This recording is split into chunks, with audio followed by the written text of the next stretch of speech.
Hello everyone, welcome back to Matlab programming course. In this part, I'm going to start a new chapter, and you might have seen the path that I'm taking you through. I try to familiarize you with different Matlab functions and what we're going to work with step by step until we're confident enough to start the advanced sections and do actual programmings. So today, let's start a new chapter on complex numbers. I will start by the basics. In our textbooks, we learned that the complex numbers or the complex part of a number is known as I. If you type I in Matlab and hit enter, you're given a number which has a real part with 0 section and imaginary part with 1. Matlab understands totally the I number as the imaginary part. Something that might be interesting for you is that Matlab also understands the J. I'm sure you've seen it in many textbooks, and Matlab is totally fine with that, has no problem with it. So let's do I multiplied by I. So it's -1. As you see, Matlab understands the multiplication here, and the same with J.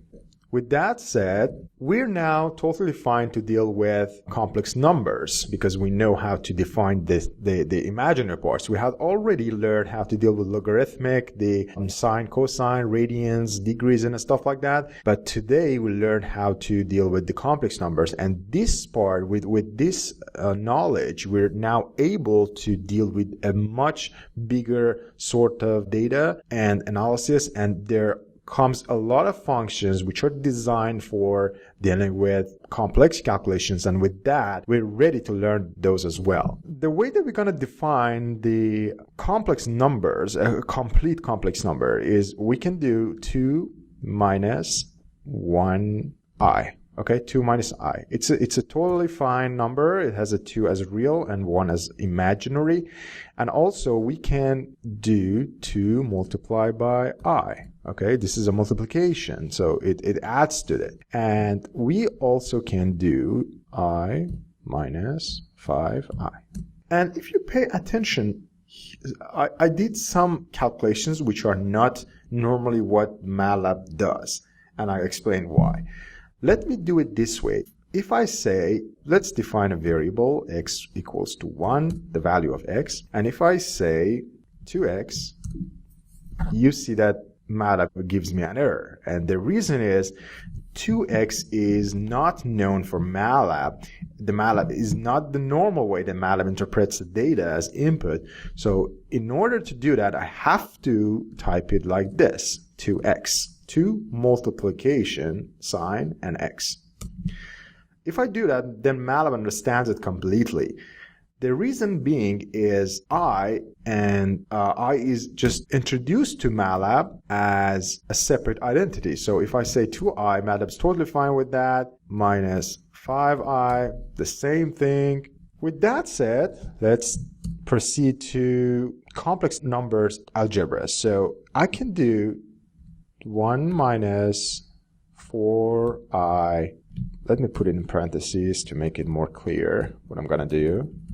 And then plus, open parentheses, 5 minus 4i. So if I do that and hit enter, Matlab has no problem just doing the calculation. I also can do the same thing and get the same result without putting parentheses, because in this part we didn't have a minus here. But if I do have a minus here, and this is going to be the result, let me choose a different imaginary number here, like that. Okay, so if I do that and there is a minus sign here, if I do the same thing with the plus sign here, of course it's going to be different. This minus is going to be multiplied by different parts inside, but I eliminate the minus bar and hit enter.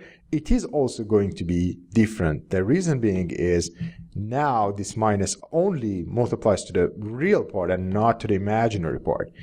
Just by eliminating here, we have a total story. This minus is going to multiply to all parts inside the parentheses. Because in this course I teach from the very basic stuff, that might be a good topic to explain it.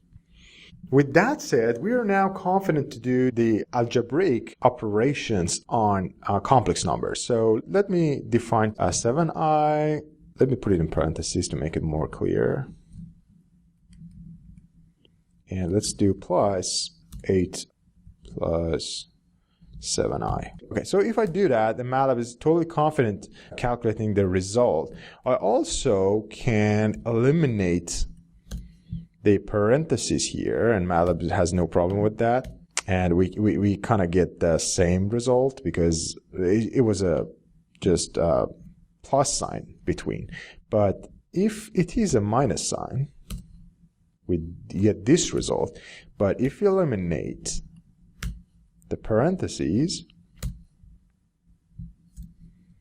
the result is going to be different. The reason being is that now this multiplication, in this case, multiplication is negative sign is going to multiply to all parts inside the parentheses, but it's not the case here. It's only going to be interpreted for the real part. So the real parts are going to be summed up together, and the complex points also the same.